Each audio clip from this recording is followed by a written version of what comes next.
Desse confronto de oitavas de final. Pedro, seja bem-vindo, amigo. Um beijo pra você. Tudo bem, Glaucia? Um beijo grande pra você, um abraço pra todo mundo. Pois é, fomos pegos aí com esse clássico brasileiro, Flamengo e Cruzeiro nas oitavas de final da Copa Conmebol Libertadores. O Flamengo buscando o seu pentacampeonato e vai ter esse um clássico de reencontros, né? Gerson do lado do Cruzeiro, Leonardo Jardim do lado do Flamengo, então vai ser bem interessante acompanhar essas oitavas de final. Em 2018, as oitavas de final também tiveram Flamengo e Cruzeiro. Na ocasião, o Cruzeiro se classificou, venceu por 2-0 no Maracanã, gols de Thiago Neves e Arrascaeta para o Cruzeiro. Na ocasião, o Flamengo venceu por 1-0, gol de Léo Duarte no jogo de volta, e o Cruzeiro acabou avançando. Então fica essa grande expectativa e a gente estava meio aqui com a equipe, o pessoal passando por aqui, ficava aquela coisa de prender a respiração mesmo conforme iam saindo os times estrangeiros e ficando só os brasileiros, ficou aquela sensação, vai sobrar para alguém, e aí veio esse Flamengo e Cruzeiro. Eu vou pedir o Marcos aqui, que está passando por aqui, fundador do projeto aqui Autistas Rubro-Negros. Marcos, fala pra gente aqui, Flamengo e Cruzeiro. Como é que você recebeu essa questão aí? Fiquei surpreso, vai ser um grande jogo, mas eu acredito que o Flamengo tem condições de vencer, vai ser um confronto assim, pegar o Flamengo com o nosso técnico Leonardo Jardim enfrentando o Cruzeiro, que conhece bem o Cruzeiro, então acho que isso vai ser um ponto favorável para o Flamengo, mas eu confio no elenco do Flamengo, na qualidade dos jogadores que vão estar bem focados na busca do pentacampeonato. E aí, dá pra melhorar bastante na janela aí, porque tem a parada pra Copa, vira outra Libertadores, pode virar outro brasileiro também, muda bastante coisa, inclusive vento que venta lá, venta cá também, pode mudar o Cruzeiro também bastante. Exatamente, um início, praticamente um novo início de temporada, né? Mas eu confio que o time vai trazer jogador aí pra reforçar, existem algumas carências e eu acredito que nesse momento o time vai estar mais forte para poder conseguir essa classificação aí. Gostou do chaveamento, assim? Pode pegar o Tolima depois, enfim, uma possibilidade. Tem Corinthians do lado e o Palmeiras está do outro lado. Uma nova final é possível, né? E o Flamengo poder pegar novamente o Estudiantes, de repente, numa semifinal, por exemplo, né? Então existe essa possibilidade de novos encontros aí. Mas eu acredito que o Flamengo tem chances agora, com a possibilidade de ter a melhor campanha, o Flamengo vai decidir em casa todos os jogos, né? Então a probabilidade, a chance do Flamengo ganhar com a qualidade do elenco tem é maior, né? Então acredito muito na possibilidade do Flamengo conseguir vitórias e o pentacampeonato. Aumenta a confiança essa questão da liderança geral, decidir, quem sabe, todos os jogos até a final em casa? Facilita. Historicamente, inclusive, né, é uma minoria, né, os times que tiveram a melhor campanha conquistarem o título, mas o Flamengo vai quebrar esse tabu e vamos ganhar o penta. Legal, então só para registrar aqui, ó, o Marcos aqui com Autistas Rubro-Negros, fala rapidinho dessa causa. A torcida do Flamengo de inclusão dos autistas, né? E nós levamos nossos torcedores para o Maracanã, para os jogos. A gente está até hoje conversando agora com um patrimônio, aqui uma responsabilidade social também, para levarmos para outros eventos de vôlei, basquete, futebol feminino também, porque a gente quer promover a inclusão dentro e fora das arquibancadas. A rapaziada vai estar lá, tem Libertadores, pessoal vai estar todo mundo. Então, agradecendo ao Marcos aqui a participação, Glaucia. Deu para sentir um pouco do espírito. O rubro-negro confiante, mas respeita o Cruzeiro também, porque esse confronto vai pegar fogo. Reencontros, enfim, de todos os lados, e a gente vai observar o destino, né? Aquele destino um tanto quanto travesso, botando Leonardo Jardim e Gerson de novo frente a frente com seus ex-clubes. Lembrávamos aqui, tem Fabrício Bruno também nesse Fabrício reencontro. Bruno, verdade. Tem personagens... Fabrício Bruno, Gerson, Leonardo Jardim, Arrascaeta. É verdade, Arrascaeta. Arrascaeta, mais alguém? Não sei. Talvez tenha que lembrar. Mas acho que do que falávamos, né, Jailson, para essa parada de janela e tal, de muitos clubes que ainda podem sentir perdas impactantes, talvez o Flamengo e o Cruzeiro sintam menos ou cheguem menos prejudicados nesse sentido de saídas, né? Talvez até façam algumas chegadas. De acordo, concordo com você. Eu acredito até que o Flamengo vai ter, por exemplo, algumas movimentações. Por exemplo, Cebolinha, que já externou lá no início da temporada, inclusive, o desejo de sair. Talvez o Cebolinha, o Flamengo faça ali uma questão de alguma troca, principalmente de pontas, né? Buscar pontas no mercado. Tem pelo lado direito também um desejo de algum jogador ali no revezamento maior com Plata. Tem o Luiz Araújo. E, enfim, do lado do Cruzeiro, vale ver a questão do gol, porque o Otávio, querendo ou não, está conseguindo ali cumprir o seu papel como goleiro depois da lesão do Cássio e ali aquela fase com o Matheus Cunha que foi bastante irregular. Um zagueiro também, talvez, pinte por aí, mas de fato a realidade é que antes a gente já tinha essa convicção, né? Que esses clubes fariam um movimento maior. Vale lembrar que nos últimos anos, tanto o Flamengo quanto o Cruzeiro, né? Depois da compra do Cruzeiro pelo Pedrinho, os investimentos nessa janela do meio do ano têm sido os maiores por conta da janela da Europa. Então os jogadores eles vão à Europa geralmente para repatriar ou pegar alguns jogadores aí, né? Justamente nesse encerramento da janela da Europa, mas no meio da nossa temporada por aqui.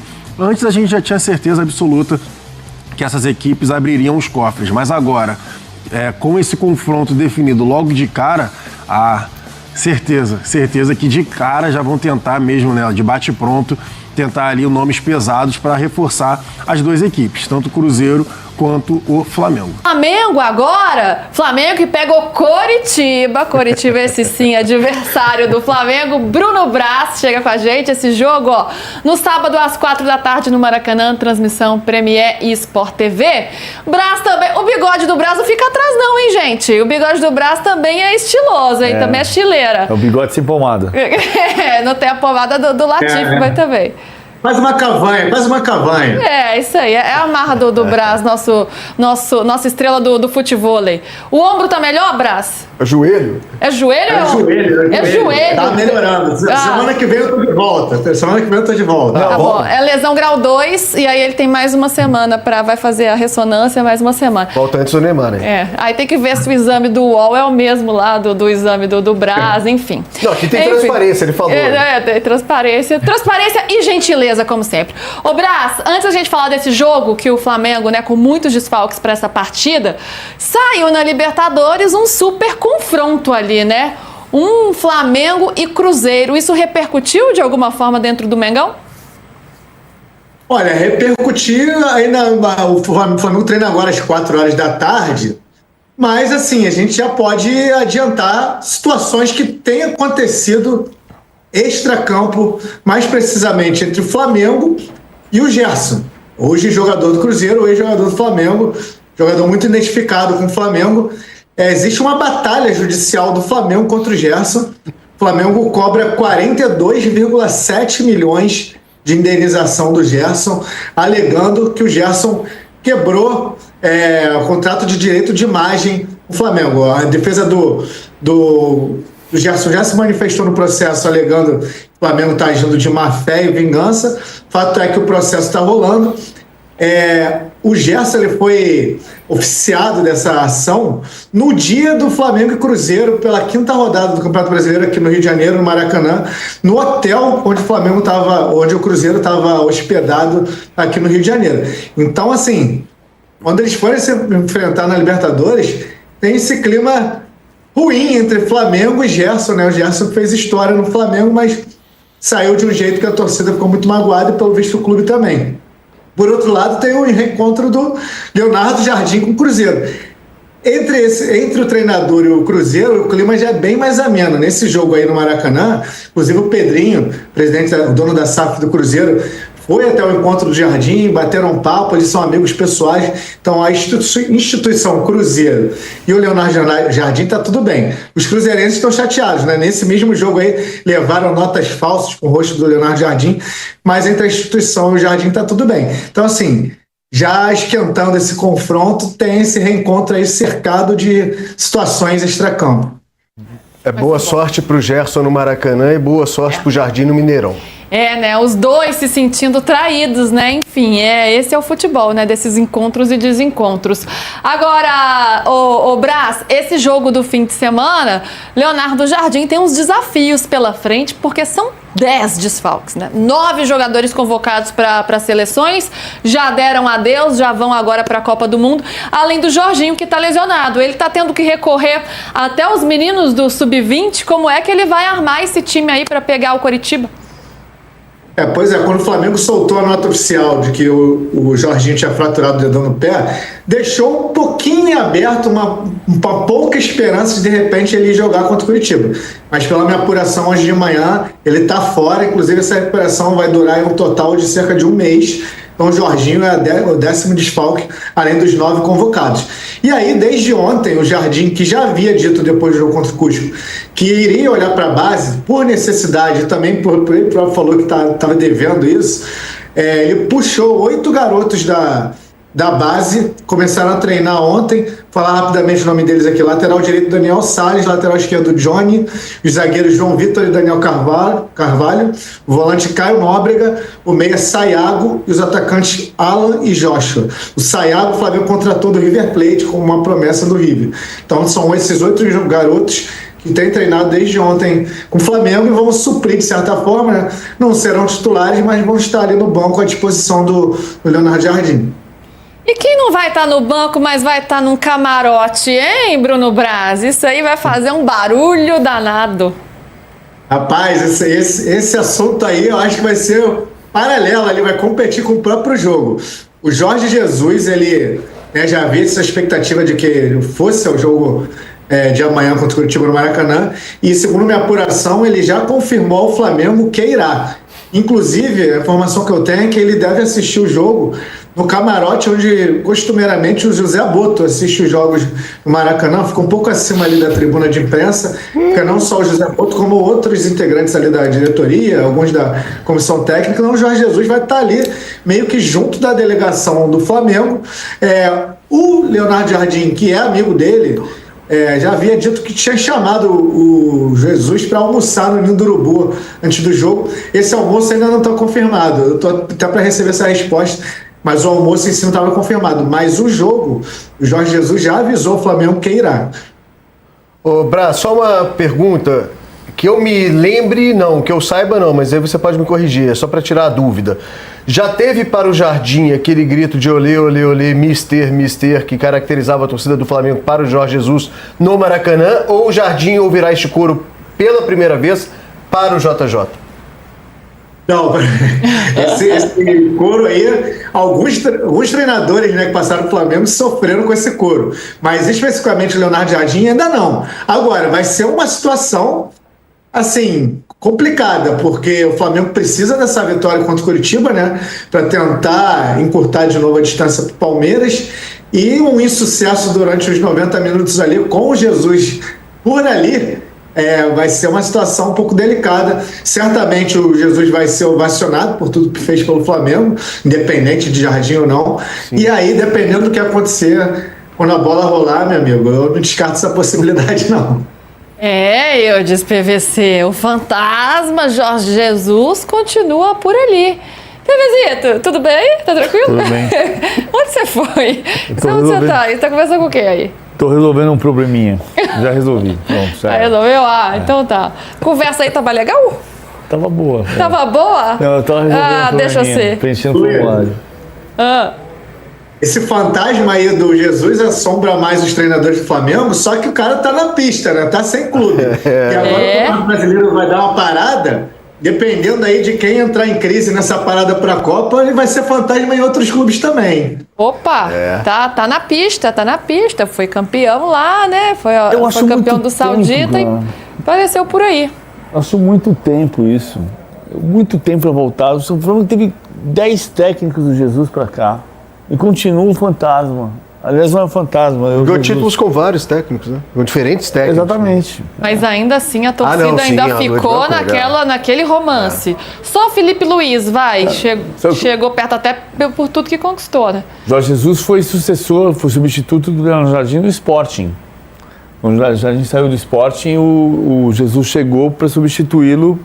Só que a diferença é que o Jesus tinha sido campeão no Benfica e o Jardim não tinha sido campeão no Sporting. Mas vocês acham que pode ficar um climão? Leonardo Jardim conduziu muito bem quando perguntado, né? Falou, somos próximos, abre um vinho ali, tá tudo certo, eu tô aqui, não tô ameaçado no meu trabalho, tá tudo certo. É um climão, eu disse, no camarote do dirigente, o que você acha? Se fosse, o Flamengo teria detectado isso e não faria o convite, né?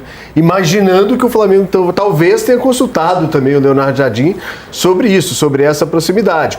Ele disse que são amigos, enfim. Não, o Jardim disse que convidou Jesus para almoçar. Não, tudo bem. Mas outra coisa é a presença do Jesus no camarote do diretor de futebol no Maracanã, com uma imagem vazando no telão e o coro que virá, mesmo que o Flamengo esteja goleando, né, Brás? Porque o coro para o Jorge Jesus virá de qualquer maneira. Isso é certo. Mas no Maracanã, né? Ele estando no Maracanã. Mas tinha se perde pro Curitiba. Não, aí... Se empata com o Curitiba. Aí o coro existirá com outro tom. E vamos ver o time que vai a campo. É um time muito mexido, né? Como o Brás trouxe as informações, muita gente fora. Então aí, Jorginho também, né? Havia essa dúvida. Então o Brás confirmou, o Jorginho não deve atuar nessa partida também, porque está se recuperando de lesão. No gol já começa uma dúvida, né? Porque no jogo do meio da semana jogou o Endrio. E aí, o Rossi volta, continua o Endrio, não foi muito exigido, o gol ali tá um pouco incerto. É uma questão para esse jogo, né, Eudes? O Endrio fez uma defesa, né, uma boa defesa, mas apenas uma defesa, até porque o Cusco não ameaçava tanto. Eu, como defendi aqui na semana passada, acho que o Endrio deveria ser testado mesmo, até para o Flamengo ter uma ideia melhor do que fazer. Não foi um jogo que representasse um teste efetivo para o Endrio.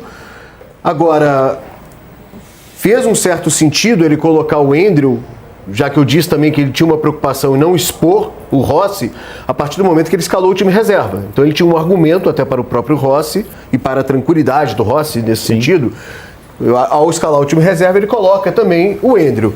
Agora, voltando com o que ele tem de melhor à disposição, né? Não é o time principal do Flamengo, mas em função de convocações e não em função de uma opção dele, em tese, o Rossi voltaria agora, porque senão ele coloca ali 10 mil pulgas atrás das duas orelhas do Rossi. Das 4 orelhas, porque o primeiro tem que se fortalecer como titular. Né? Pois é, numa paralisação para a Copa do Mundo. De qualquer maneira, é uma avaliação que o Flamengo precisará fazer. Sei que o Rossi se destacou na campanha da Libertadores do ano passado. Não acho o Rossi mau goleiro, é um bom goleiro, mas eu insisto ainda que o Rossi está aquém do elenco do Flamengo, se comparado a outras posições. O Rossi não está entre os melhores goleiros em atuação no futebol brasileiro. Eu acho que tem goleiros melhores do que ele. E o esquema do Felipe Luiz protegia mais o sistema defensivo do Flamengo e, portanto, o próprio Rossi. Ele era menos exigido. E mesmo se destacando no ano passado, ele também chegou a cometer falhas. Com um time mais exposto, um pouco mais exposto, como fica o do Leonardo Jardim em relação ao do Felipe Luiz, no momento decisivo, tem que saber, o Rossi vai segurar? Tem exemplos do passado, assim. Eu lembro muito do Gilmar Rinaldi. Tanto no São Paulo quanto no Flamengo. E ele jogou no Internacional também. Campeão brasileiro os dois, né? 86 no São Paulo, 92 no Flamengo. E o Gilmar era assim, o Gilmar quando chegava, o Gilmar foi o terceiro goleiro da Copa do Mundo de 94. O Gilmar falava, o Gilmar falhava no meio da temporada, quando chegava no final da temporada ele falava, esse time está com um espírito de campeão, vai ganhar o campeonato. E aí ele fechava o gol. Ele era um goleiro absolutamente decisivo na hora decisiva. Mas no meio do campeonato, não é bom isso. Mas são características dos jogadores. O Rossi, na minha opinião, tem um crédito porque nos jogos fundamentais ele não falhou. Ao contrário. Foi na Libertadores, na conquista da Libertadores, foi decisivo, né? Cobrança de pênalti e tudo mais. Vamos só voltar. Rossi no gol, Emerson Royal, Léo Ortiz e Vitão na zaga, né? Danilo tá na seleção brasileira, Léo Pereira também. Ayrton Lucas na lateral esquerda, porque Alexandro está também com a seleção brasileira. No meio de campo, Pulgar, Everton Araújo e Luiz Araújo. Bruno Henrique, Lino e Pedro, com a possibilidade do Cebolinha também, né? Será que ele joga com Pedro e Bruno Henrique juntos? Não é muito do feitio dele, será? Eu disse que ele vai com esses dois juntos aí? Ele tem, inclusive, na própria Libertadores, né? Ele usou muitas vezes o Bruno Henrique, e o Brás ressaltou isso aqui já mais de uma vez, o Bruno Henrique como titular, com o Pedro começando na reserva nos jogos, nas Copas, na verdade, não só na Libertadores, na Copa do Brasil ele chegou a fazer essa opção também, embora já tenha utilizado o Pedro. Os dois ao mesmo tempo, efetivamente uma questão, principalmente pensando no Lino ali, né? Que faria o corredor esquerdo. Eu acho o Bruno Henrique por dentro. Que seria a opção do Bruno Henrique. Pois é, mas é o que ele faz com o Pedro. Ele faz o Pedro centroavante e o Bruno Henrique de ponta de lança. Ele joga o Luiz Araújo na direita, Pode abrir o Luiz Araújo e o Samuel Lino na esquerda. Eu acho que é por aqui, porque o Carrascal não joga, o De Arrascaeta não joga, o Paquetá não joga. E quem tem a característica que não é armador, é meio Flaco Lopes, que a gente falou agora há pouco, é um ponta de lança mesmo, segundo atacante, vindo por trás do Pedro. E aí o Luiz Araújo vem da direita para dentro, porque quem faz o corredor é o Emerson Royal, Luiz Araújo, Bruno Henrique e Samuel Lino. Eu acho que é isso sim. Mas ele vai ter que mudar um pouco a posição do Everton Araújo um pouco mais atrás. Brás, também, né? pode confirmar pra gente? Já vou me despedindo de você, Brás. Na segunda-feira a gente fala mais de Flamengo e do mercado da bola.